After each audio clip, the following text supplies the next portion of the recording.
Hello everyone, welcome to my channel. Please subscribe and stay tuned by clicking the bell icon. The Buccaneers Review. This Apple TV Plus costume drama is the new Bridgerton. This new period drama from Apple TV Plus sets up its stall during a fantastical sequence in the opening episode. The debutantes at the Debs Ball in London are processing down a grand staircase, being closely appraised by young society men. The beautiful girls in their magnificent gowns stop and hold up paddles bearing numbers, while the onlookers take notes and assess them as if they were livestock at a cattle market.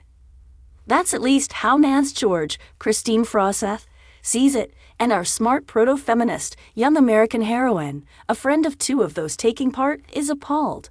Overhearing a middle-aged lecher's crude remark about imagining the girls on their backs, she leaps to the defense of her pals and turns on him.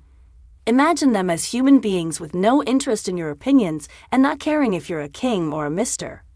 The scene, perfectly soundtracked by Taylor Swift's Nothing New, featuring Phoebe Bridgers, encapsulates all the key elements of the show. Feminism, friendship, disdain for the straitjacket of convention, cool, contemporary music. The Buccaneers is loosely based on Edith Wharton's last unfinished novel. It is set in the late 1870s and is the story of five wealthy young Americans, two sets of sisters, Nan and Ginny George, Imogen Waterhouse and Lizzie, Aubrey Ubragg, and Mabel Elmsworth, Josie Toda, are invited to England by the new husband of their friend Conchita, Alicia Bow. The pregnant Conchita has married an English lord, Josh Dillon, after a passionate whirlwind romance.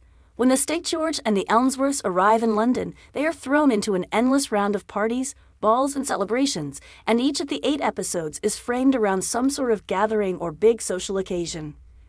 These fresh-faced buccaneering young Americans cut a swashbuckling swath through the eligible men of the English aristocracy. At least 3 of them do. Conchita is out of the game, and Mabel likes girls, but find themselves perpetually at odds with the stifling conventions of the stuffy old upper crust. In turn, many of the aristocrats are appalled by the vulgarity of the girls. The older generation have a stiff upper lip take it on the chin do your to-be philosophy. Where the Americans are filled with exuberant joie de vivre, the English, or at least some of them, are chilly and reserved. Only a foreigner would talk about feelings. It is a truth, universally acknowledged, that a streaming service with a good fortune must be in want of a Bridgerton. So it's partly about that culture clash, old money versus new, old world versus new, but it's also about female friendship.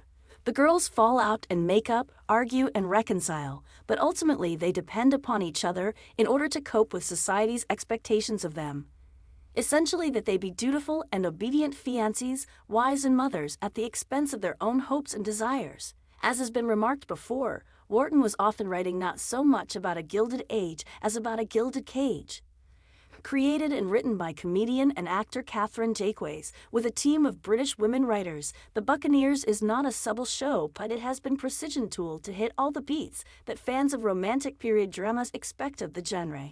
Intimate letters are read by the wrong person. Snatches of conversation are overheard and misunderstood. Well-muscled men in tight trousers emerge from bodies of water. Nan has not one but 2 meet-cutes in the first episode. She bumps into the handsome English gentleman Guy Thwart, Matthew Broome, in the street after she has climbed on the outside of a building. And she encounters the greatest match in all England, the Duke of Tintagel, Guy Remmers, after they have both been swimming off a deserted beach in Cornwall. She has absolutely no idea who he is. A costume drama revolving around society events in which a duke falls in love with a beautiful young woman from a wealthy family, soundtracked by modern tunes and filled with instantly meme-able scenes. It is a truth universally acknowledged that a streaming service with a good fortune must be in want of a Bridgerton. Any similarity to the Netflix series is presumably purely intentional. Will it be as big a hit? It's been so expertly made that you have little choice but to just surrender to it. Resistance is futile. It looks absolutely beautiful.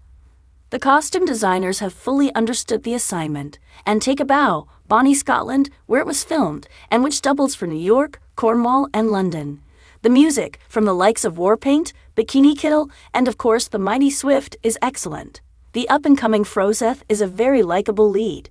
Nan's moxie takes a knock in the first episode when she learns a hurtful family secret, and Froseth plays her with a beguiling mixture of defiance and vulnerability. There's a suitably detestable villain in Conchita's brother-in-law, the dastardly, gaslighting James, Barney Fishwick, described by his own sister, Honoria, as a monster. A sweet clandestine romance develops when the straight-laced, repressed Honoria, Mia Threepleton, allows Mabel to loosen her straitlaces. There are, amidst all the froth and fun, some gritty themes such as abuse, coercive control, and grooming. And when Conchita, a woman of color, feels rejected by the titled and entitled white family she has married into and asks, "What if they look at my baby the same way they look at me?"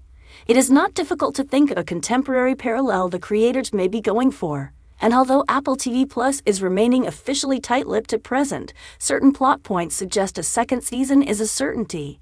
So the makers seem to think they have a hit, and so do I. If you liked the video, don't forget to like, comment, and share.